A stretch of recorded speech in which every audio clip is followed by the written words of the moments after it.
Hello, everybody, and welcome to another episode from the Board Game Man. My name is Jamie Cloninger, and today we're going to look at a game. It's a sequel of a game that I did back on episode 6, which is Sequence. Today, we're going to look at a game called Sequence Dice. This came out in 1999 by Jack's Games. It's 2 to 4 players, ages 7 and up. So let's head on over to that gamer's table. I'll show you how to play Sequence Dice.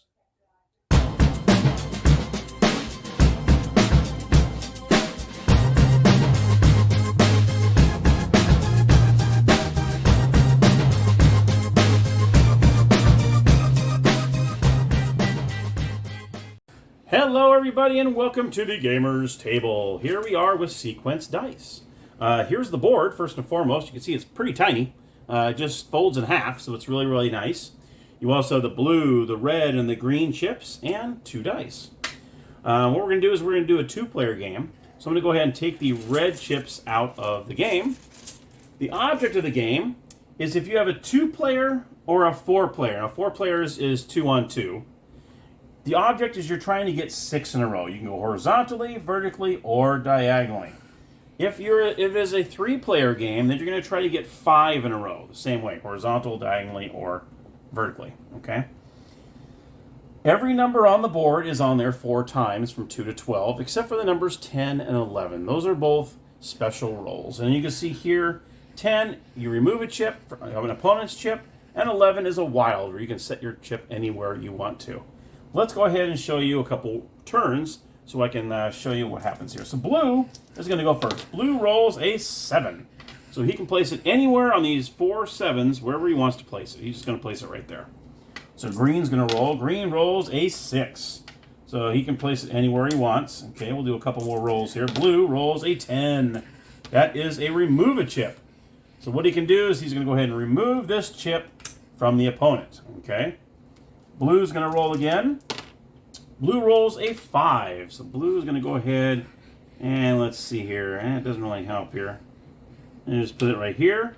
Green's going to roll. Green rolls an 8. So green's going to go ahead and set it anywhere on an 8. Now let me go ahead and let you know what happens with the 2 and 12s. So let's just say you roll snake eyes. And in that case, you are allowed to place your chip anywhere in the 2s. Okay?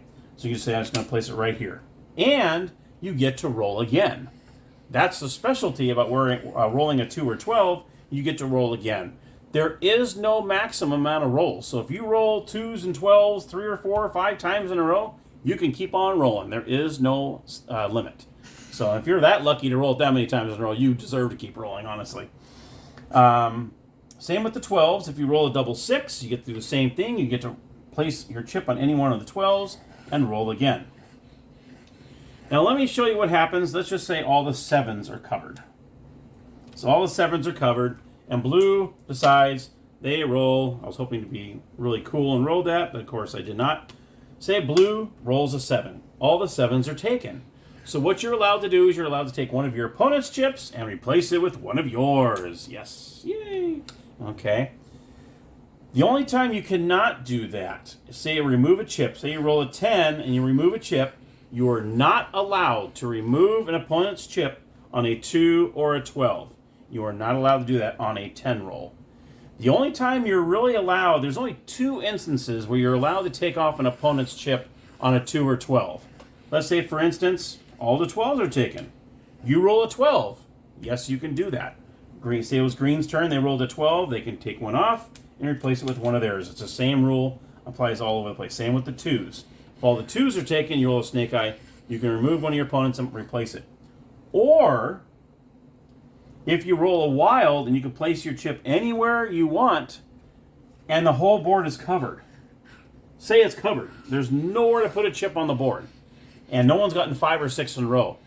Then you are allowed to take off an opponent's chip and replace it with yours if the board is full. Because it does not have any stipulation as to not being able to do that if the board is covered. The only time it says you cannot do it is if you roll a 10 to remove a simple chip. Okay? So I just want to let you know about that. And that's pretty much it. That's sequence dice. So it really depends, like I say, on the number of players in the game. Whether you go for 6 in a row, is 2 or 4 players, and 3 players, you go for 5 in a row. A fun game. They say, like in the original sequence, where you can't talk amongst your, can't talk to your teammate. But in this game, it's a little different because in the original sequence, you have cards, so you know what you have, you know what you can play. But in this game, this is what matters in this game. You don't know what you're going to roll. So it's kind of hard to say, hey, put it on the 7 over there because I'm going to roll a 9. I mean, you just don't know. But like in the rules, I mean, in the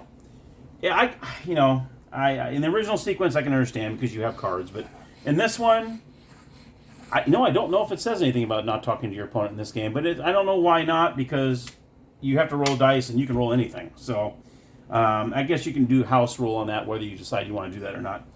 I hope you enjoyed the episode. That's Sequence Dice. If you do, subscribe today. It doesn't cost anything. Just click on that subscribe button. And if you want to be notified of any future episodes I do, just click on that bell and you'll get a little notification letting you know that another video has been uploaded. And if you like the episode, feel free to click on the like. And until next time, thank you so much for watching. And this is Sequence Dice.